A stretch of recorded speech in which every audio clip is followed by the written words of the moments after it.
Hello guys, नमस्ते। आज हम लोग इस वीडियो में यूज ऑफ हैज के बारे में लर्न करने जा रहे हैं। तो सबसे पहले आपको ये जानना जरूरी होगा कि हैज का मतलब क्या होता है। तो हैज का मतलब होता है पास, जिस तरह से हैव का मतलब पास होता है। बट एट प्रेजेंट, तत्काल, अभी अगर आपको किसी के पास में कोई चीज है और उसके बारे में आपको इंग्लिश में बताना है, तो इसके लिए आप हैज का इस्तेमाल कर सकते हैं। और जैसे अगर कोई एक बॉय है, कोई एक गर्ल है या कोई एक थिंग है, उसके पास में कोई चीज है और इस बात को अगर आपको इंग्लिश में बताना है तो इजिली एंड डेफिनेटली आप हैज का इस्तेमाल कर सकते हैं। तो जैसे राम के पास में एक घर है, मोहन के पास में एक कार है, गोलू के पास में एक मोबाइल है, राधा के पास में एक लैपटॉप है, ठीक है, रीमा के पास में एक टॉय है।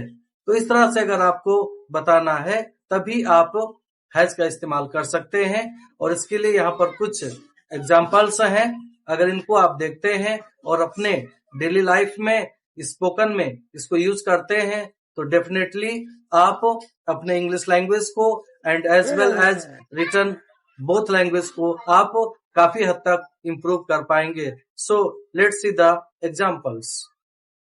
तो यहाँ पर आप देख सकते हैं यूज ऑफ हैज पास, और हैज को आप with he, she, it, singular subjects या कोई थिंग्स हो वो भी सिंगुलर होना चाहिए, या किसी का नाम है, नेम्स है, तो नेमिंग वर्ड भी आपका सिंगुलर होना चाहिए, तभी आप हैज का इस्तेमाल कर सकते हैं। और इसके लिए यहाँ पर एक बहुत ही ब्यूटीफुल स्ट्रक्चर है, और इस स्ट्रक्चर को अगर आप फॉलो करते हैं तो डेफिनेटली हजारों लाखों सेंटेंसेस का फॉर्मेशन वेरी इजिली कर सकते हैं।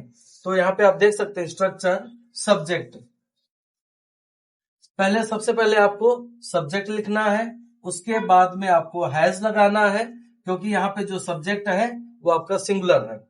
और ये जो हमारा आर्टिकल है, जैसे a an indefinite article and the आपका डेफिनिट आर्टिकल, तो ये जो आर्टिकल्स हैं इनमें से कोई एक आर्टिकल आप यूज कर सकते हैं according to sentence, according to situation. और उसके बाद में लास्ट में आपको यहाँ पे नाउन लिखेंगे, जो चीज उसके पास में है या किसी के पास में है, और यहाँ पे लास्ट में फुल स्टॉप लगा देंगे। तो इस तरह से आपका सेंटेंस फॉर्मेशन करना बहुत ही इजी हो जाएगा।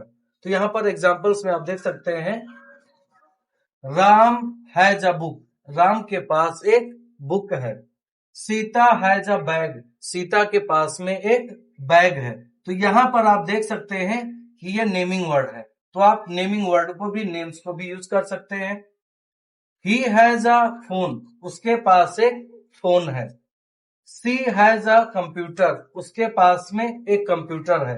तो यहाँ पर भी आप देख सकते हैं कि आप प्रोनाउन का भी इस्तेमाल कर सकते हैं as well as noun. Next, it has the two wheels, जैसे यहाँ पे साइकिल है, तो एक साइकिल है, तो साइकिल आपका नॉन लिविंग थिंग है, और इस साइकिल के लिए आप इट प्रोनाउन यूज कर सकते हैं, जो वर्सटाइल प्रोनाउन है। तो इस तरह से आप इसको पढ़ सकते हैं, बोल सकते हैं, बना सकते हैं। It has the two wheels, इसके पास में दो चक्के हैं। अब यहाँ पर आप देख सकते हैं कि आपका डेफिनिट आर्टिकल यूज किया गया है।